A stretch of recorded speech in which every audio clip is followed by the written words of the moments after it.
Hello,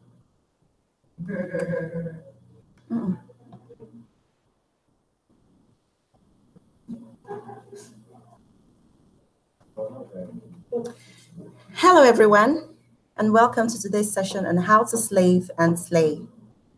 To provide more insight, kindly post your questions in the comment box, and I'll be answering them as we get along with also the questions that were posted earlier. I know everybody's very excited about this topic.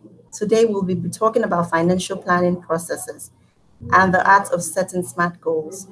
We'll assess the different money behaviors, why it is natural for some people to save, and why it is not for other people. We'll also be speaking about various investment opportunities within FBNQuest that you can take advantage of. I hope that at the end of this session, your many questions will have been answered and insight provided to enable you commence your investment plan towards enjoying the life of your dreams. So before we go on, let me just tell you a bit about me. My name is Emmanuella, and I'm a certified financial planner. I'm an investment advisor with FBNQuest. FBNQuest is the unified brand name for merchant banking and our asset management business of the FBN Holdings PLC, which is one of the strongest and most dependable financial services groups in sub-Saharan Africa. How did I come about this field of financial planning? My career in this chosen field came from working closely with clients and realizing that individuals and businesses over the world most times struggle with pulling their finances together and find it difficult planning for the future. Now, the satisfaction that comes with working closely with people and watching them becoming financially responsible and ultimately, working towards the achievement of their goals is really what keeps me going. So I'm able to work with you as a coach, literally working in people's shoes and providing truly personalized advices and services. Okay, so that's it about me. Let me also try to provide some background about our conversation today. So if you're just joining us, you're welcome to our webinar on how to save and slay. We had done a webinar sometimes months back where we talked about reaching your long-term money goals. If you would like to learn more about that, you can watch it on the She Africa YouTube channel. From that webinar, we're able to get a lot of questions, and some people have started their investment journey as well. So welcome if you're just joining us again. I just spoke about myself. We're about to discuss other issues about how you can save and slay, an interesting topic. So when you hear the word slay, the older generation will liken it to something negative, like to kill or something, terrible. Well, it's completely different from that context, in our conversation today. We'll be discussing it in a very different way. So slay in today's context is used figuratively to mean the act of being outstanding, to greatly impress, and mainly the joy of enjoying the luxury of life. I think that all of this in itself are feelings. Are feelings we'll look forward to experiencing, and I can safely refer to them as living the good life. So what does a good life really mean to us? And what does slaying really mean to you? For me, I think it's really having the flexibility to pursue your dreams. For other people, it may be living in a certain part of town. It may be starting your own business, or being debt-free, driving a particular type of car, or going on luxury vacation, or having a large investment portfolio. Honestly, it's really what matters most to you that gives you the greatest joy and satisfaction. So everything I have mentioned are very legitimate preferences, but you know that all of these dreams are largely driven by money. In today's complex world and fast-paced society that we live in, there's an array of choices, making it increasingly difficult to develop solid financial strategies that will improve your lifestyle consistently. So these days, married couples may need 2 incomes to maintain an acceptable standard of living and may have to wait longer to buy a home. Well, you see, no matter how you define it, the good life requires sound planning to turn financial goals to reality. And the best way to achieve financial objectives is through personal financial planning. So we all keep hearing personal financial planning. It's almost become like a cliche. But I mean, that's the only way to help us define, that's the only way we're able to achieve our goals. We will be talking about different strategies on personal financial planning and even how to, first of all, define SMART goals. You cannot afford to depend solely on employee benefits these days, such as, steady salary increases or adequate funding from employee pension or even profit from business alone to retire comfortably. You require much more than these, and you need to be able to plow back income and business from business and paid employment into various investments options to maintain lifestyle at retirement while living the life of your dream. So if you're just joining us, welcome. I'm trying to see who I can see.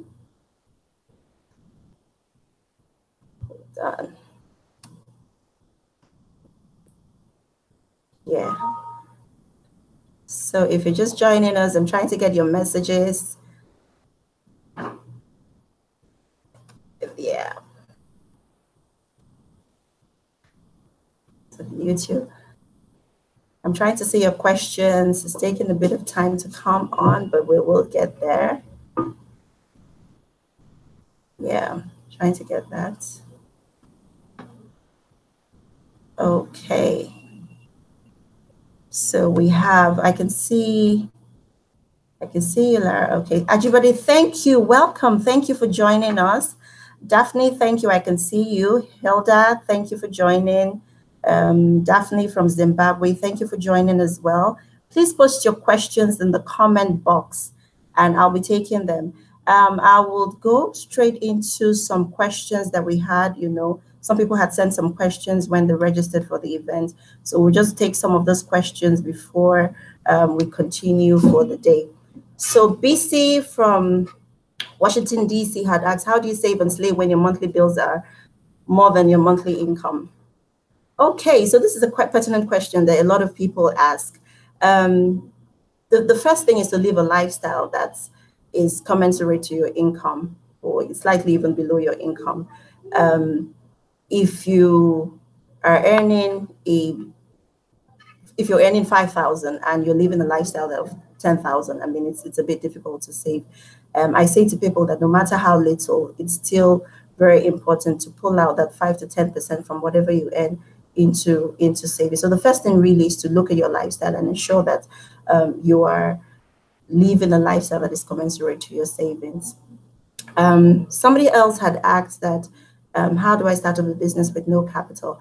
I say that in starting a business, the most important thing is really not the capital, but your idea. So once you have a great idea and you're passionate about the idea, you're building the idea around what you're good at, around your skills, around your knowledge, then you'll be able to get people to invest in your business. Be passionate about it, speak to people around you about it. Pamelo from UAE, Dubai had said, okay, same thing about starting a business.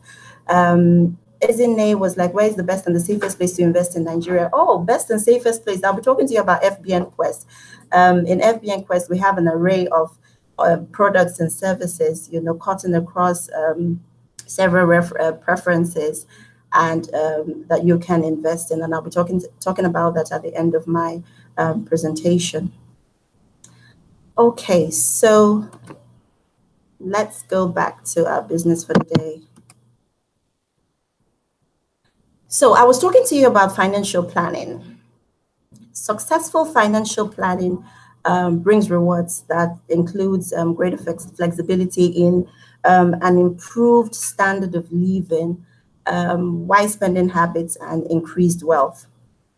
So how do we get wealth? When people say you're wealthy, what does it really mean to be wealthy? I say to people that not until you get to a point where you're sleeping and your money and you're earning income or your assets are increasing, you cannot really say that you're a wealthy person. So as long as you keep working, as long as you keep living on income or earning from business, then you wouldn't really say that that is a life of wealth. A life of wealth is when you're not having to labor and you're earning money. And this is the point that we all want to get to. But it starts with planning. It starts with planning little droplets of water where you can actually then live that type of life. Of course, planning does not guarantee success in itself, but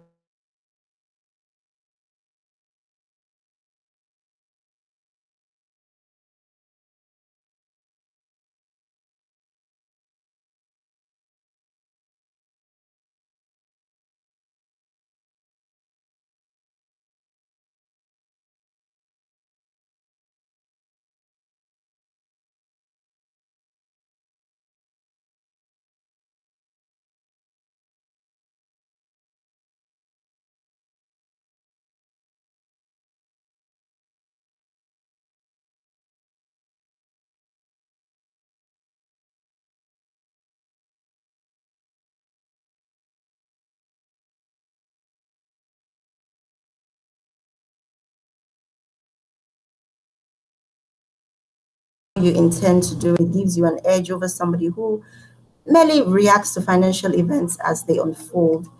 Lastly, I would like to inform you that financial planning is not only for the rich. You know, a lot of people say, oh, you have to have all the money in the world to plan your finances. It's really for everyone. You have enough money. You don't have to have enough money. Planning can help. If you have enough money, then planning can help you spend and invest it wisely. If your income seems inadequate, then taking the steps to plan your financial activities will lead to an improved lifestyle. So really, planning is for everybody. Okay, so before we break down the financial process and then talk to us about interesting investment opportunities, because I got a lot of questions asking, where do I put my money? What opportunities are available? Let me just share a few reasons why people do not even plan their finances in the first place. The first is excuses. People will usually come up with excuses such as, I don't have enough money. I tell people, if you think you don't have enough money, then go through just print out your 6-month bank statements, and it will amaze you how much money has gone through your account. Some people say my spouse will worry about that. I'm all for female empowerment. We have to be financially empowered.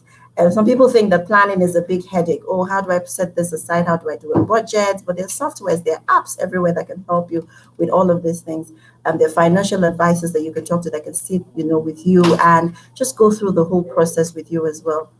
Others may also be waiting for a quick deal. People are waiting to make a quick deal and then think about investing such funds. Procrastination is the thief of time. Always putting away the idea to start to invest until later days, that is also a hindrance to financial planning. It may also be as a result of fear. Some people think that investing is risky and that they may lose money in the process. And then financial illiteracy. A lot of people do not know the sort of opportunities that are available out there. I mean, some people don't even unaware of the fact that there are SEC-regulated investment opportunities that you can access with as little as 5,000 naira. 5,000 is something that can be afforded by a lot of people. I mean, that exists, and I'll be telling you about them today. So today, really, we would receive insights to enable us rise above the excuses, procrastination, fear, and financial illiteracy while, receiving tips on investment. So if you're just joining us, welcome. And we're speaking today about how to save and slay. I would want you to keep posting your questions on the comment box on YouTube. And then you can also tweet at us, tweet at FBNQuest, and at She Leads Africa. So I'll be taking your questions as I get along. Let me go and see if we have more questions. So somebody has asked that, how do you start a business if you're living on the 8 to 5? Should you get a loan or save till you have enough money? How do you start a business if you're living on an 8 to 5? I should get a loan or save to have enough money. Now, I would say that this is a very illegitimate goal. So you have to look at how much will the business cost? What does it require for you to start off that business? You need to be able to save over a long period, over some period of time, to be able to say. So it's an order. If you have a business, which is a goal, I was talking to you about setting goals. So this is a typical goal. You first of all have to sit down and find out how much it would require for you to initial cost of starting off the business. And like every goal has to have an estimate or a monetary value attached to it, and then check what your current situation now, where you are now, and then you'll be able to find out where the gaps are, and then properly plan how you can build your investment or build your savings to be able to enable you get the cash or the funds required to start off the business. So financial planning process, I had said I was going to talk to you about the financial planning process. So the financial planning process begins with what? Setting SMART goals. And if you really, this is like the most important step in the financial planning process. If you're not able to set SMART goals, then I mean, it's not, all of the other things that you put in place will not be able to hold water. So let's talk a bit about examples of goals before breaking down what we really mean by SMART goals.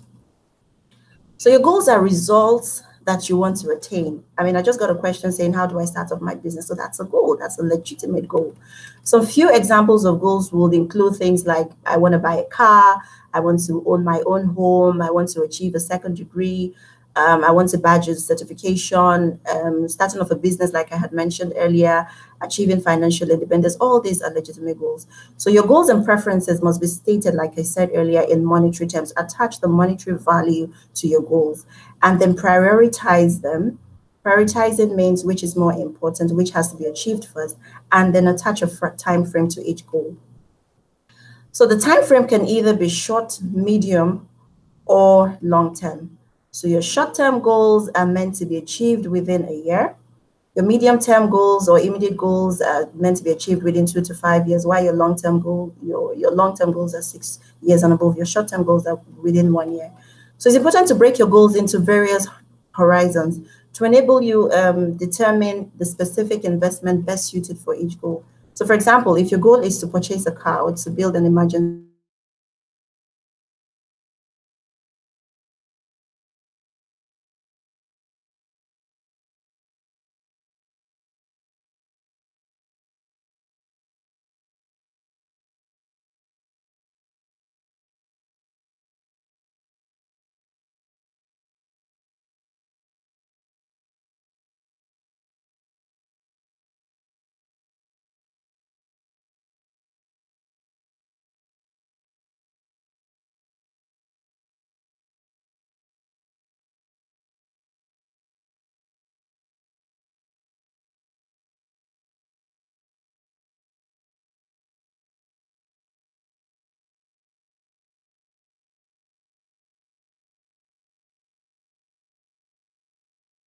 years and above, then you'll be looking at consistently building investments and assets that provide for capital gains over a long period of time, such as equities and bonds.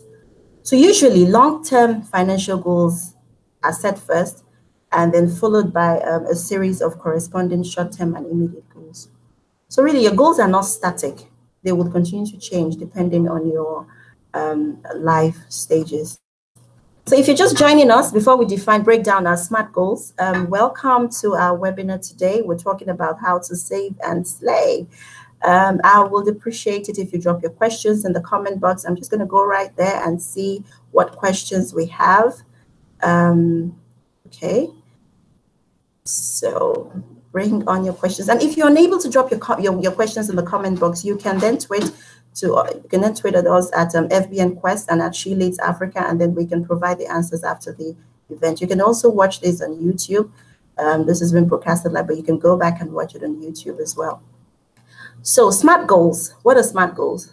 SMART goals are specific, measurable, achievable, realistic, and time-bound. So a goal is specific. When you say a goal is specific, then you should be able to provide the what answer. For example,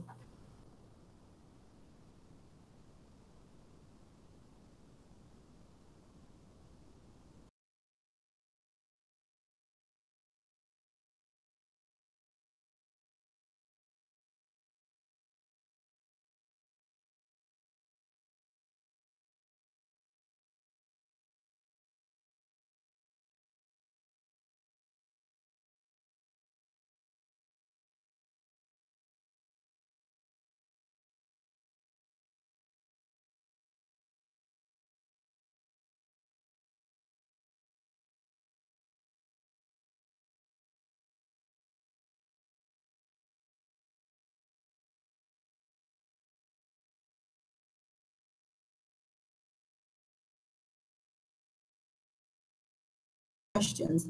How can I do this? Is this consistent with my other goals? While realistic goals will help to ascertain if you're willing and able to drive the goal. If you set your savings or investment goals too high, if they're not realistic, you may put the basic integrity of a financial plan at risk and be a source of ongoing financial frustration, and thereby hindering you from achieving your goals. So your goals have to be as realistic as possible. Lastly, you have to have time-bound goals. So I want to be able to start my business in 2 years. I want to be able to build my investments to this amount in 4 years. Those are time-bound goals. Because when you attach dates to achieving your desires, then it is more, it becomes more real, and then you're also able to plan towards it. So you consider what short-term goals must be able to achieve first as you get along to help you achieve your long-term goal. So first of all, you start with your long-term goals, and then you look at short-term goals that can help you achieve your long-term goals. Another thing I always recommend to people is to get an accountability partner, somebody who shares your values and who can provide you with the support and ensuring that you keep to your plans. I mean, if you're married, then maybe your spouse may be the best person to have as an accountability partner, just somebody to keep nudging you towards the achievement of your goals. So in addition to all I have said above about goal setting, your ability to set investment goals or even contemplate the need for financial planning is largely dependent on your money behavior, your values, and your aspirations. So it doesn't matter what we say about goal setting, your money behavior will always come to bear. So the reason why some people may choose to travel around the world upon retirement, so I speak to clients and they say, oh, you know what, I'm retiring in 2 years and all I want to do is travel around the world and do that and do this. And some of the people may feel a philanthropic desire to give back. Some people want to go back to teaching. Some people want to engage in community service. So really, your money behavior is as a result of your values, your aspiration, and that ultimately affects the type of goal that you set as well. So your goals are driven by your values, your preferences, and the things that matter to you most, which is why spenders would rather have something tangible like clothes, shoes, gadgets, something they can see, as against, something intangible like savings and investments. So spenders will usually have a hard time saving money, really, except there's a conscious work. Savers, on the other hand, can accumulate significant wealth even with modest income because they tend to be a bit more organized and avoid money-wasting activities. Although savers are good investors, but they're also a bit risk-averse and prefer holding much cash. So their conservatism really makes their investment to grow more slowly. Givers, as the name goes, they enjoy taking care of people, so they commit their resources to making others happy and give heavily to charity. They often forget their own needs, and in the process, their long-term financial plan suffers. So it's really for you to identify yourself and see where you are. What's my money behavior? The last money behavior are the builders. They see money as a tool. They use money to achieve their goals and dreams. Examples are self-made millionaires, entrepreneurs, corporate leaders. They just typically ignore the need for margin error, and they may start projects for the challenge that it gives to them, without counting the risk or considering the risk that is involved. So what is your attitude to money? And that can help you shape your financial goals. So you need to understand this. So there's a bit of self-awareness that is involved. Some questions I think you should ask yourself are things like, how important is money to me? Where do I want to be financially and professionally in 5 years and 10 years? Questions like, if I dropped out of school today or lost my job, what would I do? How prepared am I? How do I start to, build an emergency fund? What types of spending gives me satisfaction? Am I a risk taker? Do I need financial reserves to feel secure? I mean, questions like these are pertinent questions that can enable you look inward and see how you're doing and how your behavior also affects your savings culture. So knowing all of the questions are prerequisites for developing realistic and effective financial goals and plans. So in summary, for our financial goals, remember to put down your goals. Remember to put down your goals, estimate the monetary value of your goals, prioritize them, and attach time frame to help you as your foundation to developing financial plans. So if you're just joining us again, welcome to everyone. I just want to check if I have more questions, and if I don't, let me go back. Let me go to the question. Some of the questions asked, when people registered. I just need to take a few of those questions.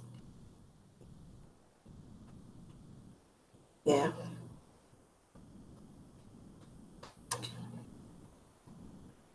So somebody had asked, how do I invest my money? So I'll be talking a lot about that. So Bolanle from Lagos is saying, I'm 44 years old, single mother with children in their teens. I don't want my children to suffer in any way. How do I save money and plan effectively for them? So that's all I've been talking about. You have to have a plan. You have to have a goal. You have to attach a monetary value to your goals, and you have to start building from now.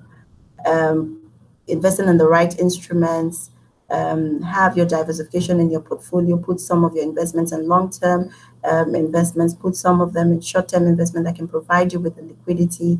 And then you have to also consider things like an education plan for your children. I mean, you can sit with an investment advisor. You can talk to us at FBNQuest, where we can just, guide you on how to achieve some of these things.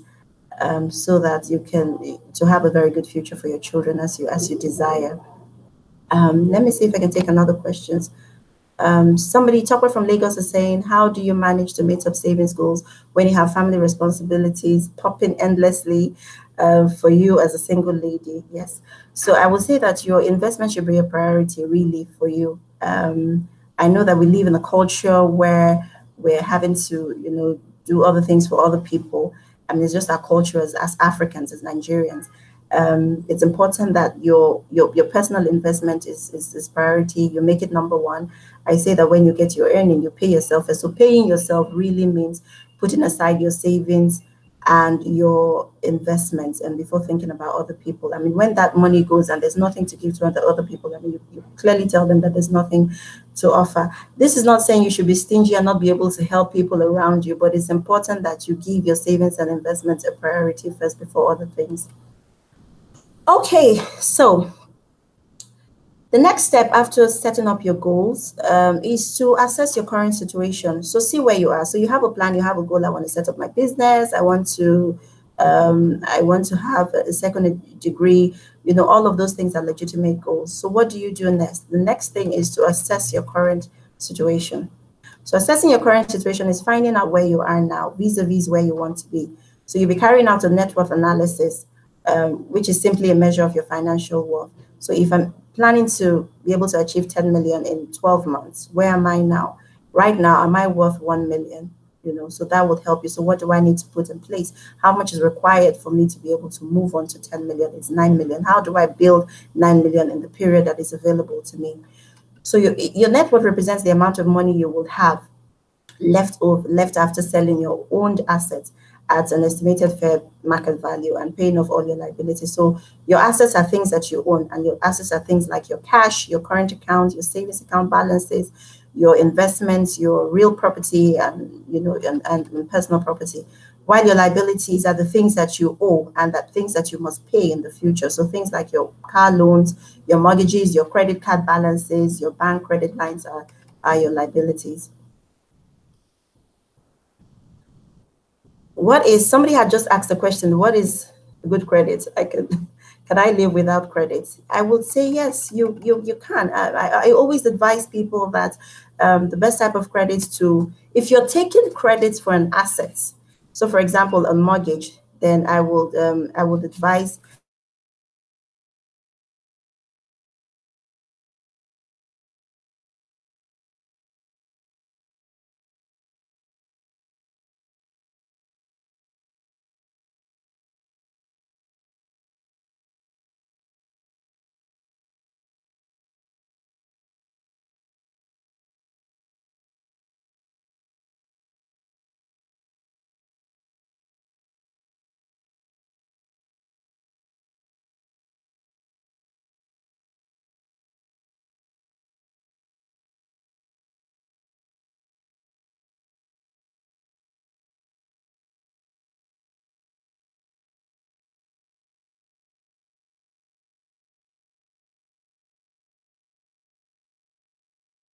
your cash flow is different from your assets.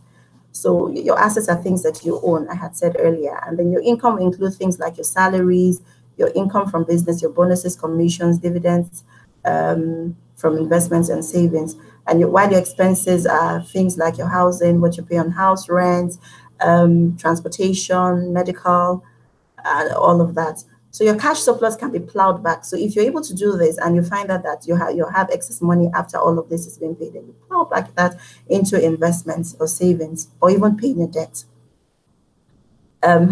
Somebody was saying that taking a debt or having a debt has a way of just hanging in your head, and not until you're done with doing that, you're not able to achieve your financial dreams. So as much as possible, in building up your investment, you should also not lose sight of paying off your debt, so that that can get out of the way for you to be able to plow back your excesses into investments. So in contrast, when you have a cash deficit, then you have to look for a way of covering the shortfalls from savings or investments. So all of this I've mentioned will eventually reduce your net worth and negatively affect your financial future, but also serves as an eye-opener for you to be able to see where you are now and be able to make the right decisions or carry out the right actions into achieving your financial goal. Your net worth and cash flow will help you identify gaps that exist in your finances, and things that may even impede your ability to achieve your goals. So the third thing will be to develop plans. Once the two major steps above have been taken, which is setting up SMART goals and also assessing your current situation, then the next thing would be to develop plans. And there are different plans. You can work with a financial advisor that can help you in developing this plan, but even by yourself, I mean, you can immediately see where you are and start to develop those plans. So while defining your goals and analyzing your current financial state, you will have to develop a roadmap. And this is the roadmap we're talking about. So it may be that what is required at your point is an asset planning. If it's an asset plan, then you might have to start by cutting down aggressively on expenses to build your emergency fund. Assets can be acquired through savings and investments, maybe money market investments for building up your emergency fund. I'll be talking about emergency funds, and then even investing in stocks and bonds or real estate, assets for your long-term goals. I'll be speaking to you about that. And you can also increase your assets by earning passive income. I mean, lots of us have talents, it's outside your 9 to 5 that you can leverage on. Some people do makeup, some people, you have things that you can sell, just to help you, have that cash. Some people live in homes and you have a BQ that is not being used. I mean, consider, having somebody rent it and earning rental income on that. So, things like that, or developing and earning passive income is also another way of building more cash. It may also be that there's a liability and an insurance plan. So a liability is something we owe, which is measured by the amount of debt we incur. So as part of your planning requirement, it's possible that what you require for your situation may be to incur some form of debt. I always advise, like I said earlier when I was answering the questions, to borrow for assets like mortgage or building a business, but not for consumables. Remember that paying your debt quickly can help provide you the cash surplus that can be plowed back into acquiring some investments. It may also be that what you require is an insurance plan or risk management. So as you start to acquire assets, there'll be a need to get some form of coverage. The importance of this cannot be overemphasized. Savings and investment plan can also be what is required. So as your income begins to increase, so does the importance of savings and investment plan, really. So initially, people have to save to establish an investment fund, an emergency fund, and then to meet unexpected expenses. Eventually, though, however, you then start to deploy greater attention into investing the excess income as a means of accumulating wealth, either for major expenditures such as a child education or for retirement. Then you eventually build wealth through savings and investment in various investment vehicles, such as shares, government or corporate bonds. Remember to always start early. I say that there's a difference between starting an investment today and starting in 5 years or in 10 years. And there's also an analogy that I use, just to bring it home for us. That if you, for example, you start investing 10,000 monthly, at the age of 25 at an interest rate of 10%. By the age of 65, you will have grown your wealth to over 64 million. The power of compounding interest. So if you start out with the same investment terms at age 35, by the same age 65, your investment will be worth 22.6 million. Then if you start off the same investment at age 45, that's 10,000 monthly at 10%, your investment will be worth 13.2 million. I mean, this just goes to show us that, you know, the earlier we start out on our investments, the better for us. And there are various plans that exist that a financial advisor at FBNQuest can help you out with. There are also employee benefits plan. I mean, if you work in a place where you earn, we can sit with you and help you analyze how you can maximize all of those earnings. There's tax planning, retirement and estate planning is also what may be required by certain people at their different stages of their life. Really, you would require this when you're thinking of a seamless transfer of your wealth. If you've built wealth over the years, you know, seamless transfer of this to your beneficiary. So what do we want to do? We want to start to implement, after assessing your current situation, starting by setting up SMART goals. After assessing your current situation and developing plans, then you implement the plans and attach timelines. So if I have to bring down my expenses, you have to have practical ways, things that you can begin to implement to ensure that you're meeting those goals. If it's building a savings and an investment, how much am I putting aside on a monthly basis, on a quarterly basis, on a yearly basis to ensure that I'm meeting my plans? So implementing your plans is very important. It's not enough to set those plans without, you know, having a plan as to how to achieve them. And then most importantly, last is to review your plans periodically. I mean, there are issues that always come to us, socio-economic changes that may occur. There's a recession. It could even be, you know, social things like getting married, you know, all of those things may come and it would require that, you know, your plans are reviewed. The plan you have as a single person may not be the same financial plan that you have as a married person. Okay, so let me see if there are more questions that we can take. And then if not, we will go into the other part of our presentation. But I encourage you to post your questions on the comment part of the presentation. And you can also post them at Twitter to us at Shillate Africa and also at FBNQuest. So even if we're not able to take all the questions today, we would review them and provide answers to those questions as well. Now, the steps discussed above can be achieved seamlessly by working closely with us. I've been talking about working with a financial advisor at FBNQuest, you know, because when you work with us, we'll be able to sit with you and really just break things down and help you and guide you through the entire process. So as I mentioned earlier, FBNQuest Asset Management is the subsidiary of FBNQuest Merchant Bank, a part of the FBN Holdings PLC, one of the strongest and most dependable financial groups in Africa. So with over 250 billion assets under management as of July 2018, we offer a range of investment products and services with strategies spanning various asset classes and sectors. And we work closely with clients to identify the best opportunities that shape their portfolios and investment goals. Before we go on, let me just look back again and see what questions have come up and to see if we can sort of provide answers to those questions. Okay,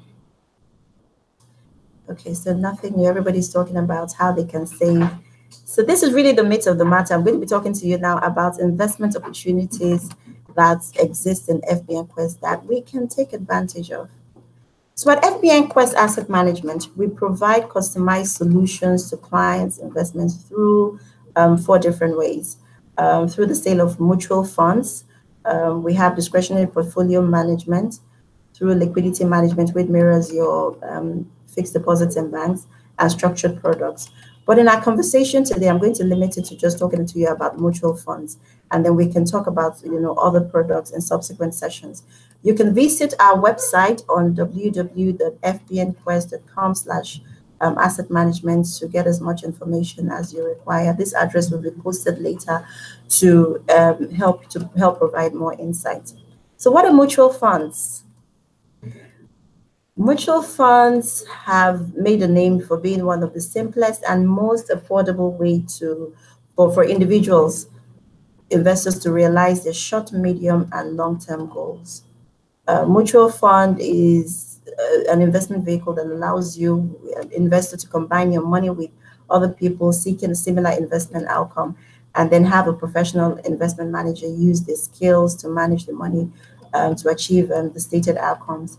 So the investment manager invests in various instruments such as cash, treasury bills, bonds, equities, shares, and all the other instruments. So to create and manage your own diversified portfolio, you usually will need a lot of capital and market understanding. So you need to be skilled to understand the different markets. But when you put your money in a mutual fund, the portfolio manager is already doing that for you. So you enjoy the benefits from the pool of funds of various investors. Mutual funds are very good investment vehicles that can help you enjoy financial independence, and they can help you meet your investment goals as well, such as saving towards asset purchases. Maybe that you're putting money aside for some asset purchases or other spendings, like paying your rent, buying a car, saving for a wedding, saving for a child's education, vacation, or even retirement. I know people that plan to go for summer and they start to put money in the money market investments, until this time, because the money market is safe, is liquid, and it's not eroding your capital in any way. So there are various mutual funds that exist, and they're broadly categorized into the type of asset class that they invest in. For example, you have your stock and equity mutual funds that invest in shares of companies and organizations. Then you have your bonds or fixed income mutual funds that mainly invest in fixed income securities such as government or corporate bonds. And you also have your money market mutual fund that invests in short-term liquid money market instruments such as treasury bills, commercial paper, and bankers' acceptance. So mutual funds pay distributions quarterly. Some pay semi-annually and some pay annually, and these distributions can be reinvested. I always advise that people, reinvest their dividends so that that way you're earning income on the income that you have earned. So the benefits of investing in a mutual fund, I had mentioned, cannot be overemphasized. Mutual funds can provide you with diversification. So the portfolio manager will typically invest in diverse range of securities, which can assist in lowering risk that an individual investor may experience. It's against putting your money in a single security. It's affordable because monies are pooled together. So you're able to enjoy the same returns or growth by the fund. The mutual fund is managed by an expert manager, the fund manager, and who has the skill of the market, on how to manage funds. So they're constantly investigating and analyzing securities full time, which as an individual investor, you may not have the skill to do. And the liquidity is also what the mutual fund gives to you. So because mutual funds units are bought and sold on any business day, you're able to access your money, when you want it. So you also enjoy variety as different mutual funds, achieve different objectives. At FBNQuest, really, we manage 5 mutual funds, all regulated by Securities and Exchange Commission. But I will be speaking to you broadly about 3. I mean, you can check our website and ask to speak to a wealth advisor who will break it down further. I'll just talk to you basically about 3 of them. The first one is the FBN Money Market Fund. The FBN Money Market Fund is a broad range of money market security. Invest in money market securities such as T-bills, commercial paper, like I had earlier mentioned. And the aim of the fund is to provide liquidity while preserving capital. The minimum investment for the FBN Money Market Fund is 5,000 Naira. I mean, that is less than $20. And the distributions are paid out every quarter to investors. FBN Money Market Fund is used to achieve short-term investment goals. The second one I will talk to you about broadly is the FBN Eurobond Fund. It's in dollars. I mean, for us, really, as Nigerians, having money in dollars in itself is an investment. And then you now have a fund that helps you to earn on your dollar. So I think that is fantastic. So to get started with the FBN Eurobond Fund, all you need to invest is a minimum of 2,500 dollars. So the third one is the Smart Beta Fund. So, I mean, we looked at it and we say, you know what, a lot of people want to play in the equity space, but they may not have the capital to be able to do that. So if you're buying, if you're opening an account with the stockbroking firm, now they'll be requiring that you set up the account with some huge capital. So we thought of it, and just to provide people with that long-term investment needs, we came up with this FBN Smart Beta Fund. Is really to provide you with long-term capital preservation by investing in listed stocks across all sectors in the Nigerian stock exchange. And we simply do this by adopting a rigorous research-based and tested evaluation model. The minimum required for investments in the FBN Smart Beta Fund is 50,000, and since its inception, the fund has clearly outperformed its benchmark. So I would, so a question is coming here, and somebody has said, can I invest in FBNQuest from Zimbabwe? Of course you can, yes. We can invest from any part of the world that you are in the fund. If you're interested, you can send us a mail, and we will forward you the application form and all that is required to set you up. You can also have online access to your account where you can view everything about your account from wherever you are in the world. You can also make subscriptions, pay into your account, and you can process your withdrawals as you wish as well. Somebody else is also asking that, is there any compound investment that gives up to 10%? Is there any investment that gives up to 10%? Oh, sure. The money market fund currently is at 12%. Really per annum, but the yield on the money market fund it's priced daily, it's variable, so it's not a fixed rate. So it's not 12% for 30 days. Your interest is earned on your account on a daily basis. Like I said, you can talk to us and ask to speak to a financial advisor where we can break it down and where you can get the full benefits of investing. You can also go to our website and see, check the features of the fund. Like I said, it's a minimum of 5,000, so there shouldn't be any excuse in not investing in the FBN Money Market Fund. I would also leave my details on the She Leads platform, and so you can contact me, and then we can take it on from there. Okay, so finally, we've had to talk about a lot of things: setting up SMART goals, assessing, going through the financial planning process, different plans that exist. I just want to leave you with certain financial planning tips that you can take home and continue to brood over. The first thing is to make a budget and use it to help set financial goals. It would also help you monitor your expenses. There are different apps that can help you with setting up a budget. It's so important to set up a budget, and then just to help you ensure that you're not, if you don't set up a budget, then you'll be spending without even knowing how much you're spending. This was an eye-opener for me when I had to put down everything that I spent, and I saw where the gaps were, and I was able to plug those holes. Also, spend cash. Don't rely on cards. It's easy when you swipe your card because you actually don't count the money, so you don't know how much you're spending. But if you spend cash, you literally physically count the cash, and you can feel how much that you're spending. Another tip is to have someone hold you accountable. So share your dreams, your financial journey with somebody that you trust that shares the same value as you, that can always put you in check.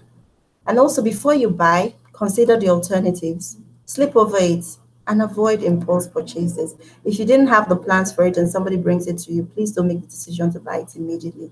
Always have a rethink and brood over it. Differentiate between your needs and wants.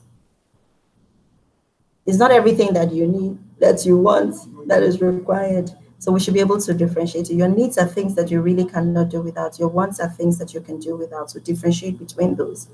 I always say that when you get your earnings from business or from salary, pay yourself first, and then pay your bills later. So paying yourself first basically means saving first. Save your raise or bonuses or excess cash or windfall. So when you get a windfall, that's not the time to go on a shopping spree, or buying the tickets and all and going to Dubai. You have to save your windfall because it wasn't money that was planned for in the first place. So once it comes, plow it into investment, into savings. Reduce your bills by being more efficient in your homes. Use energy bulbs as little as that. Turn down the AC if you're not using it or if there's nobody in the room. Do bulk purchases, locate places where you can get good deals from. So if you're a frequent traveler, you like to travel like me, book your travel tickets in advance and stay on budget. So when you go on your trip, just make sure you have the cash that you want to spend on the trip, just so that you're not tempted, to overspend. You can take a little extra for eventualities. I mean, you're traveling, you need to be able to be safe. Pay off existing debt and ward off the temptation to take on new ones. Like I said, your debt is always like something hanging on your head, and it really impedes your investments and your savings plan or your savings journey. So as much as possible, pay debt and ward off the temptation to take anyone. If you do not have the cash to go on to take on any purchase, then I don't think that you're ready to. You should be taking it. Keep investing your excess and be financially literate. Know what is out there, know what investment opportunities exist, and take advantage of them. Maintain a healthy lifestyle. And lastly, splurge once in a while. So set goals. Once you're able to achieve your goals, you splurge. Go out and enjoy yourself. Life is not that difficult. Thank you all for participating in this webinar. You can ask more questions. You can contact us. We will send our details on SheLead's platform. And if you need to speak to a financial advisor, we will be there to guide you along your financial journey. Thank you, and bye-bye.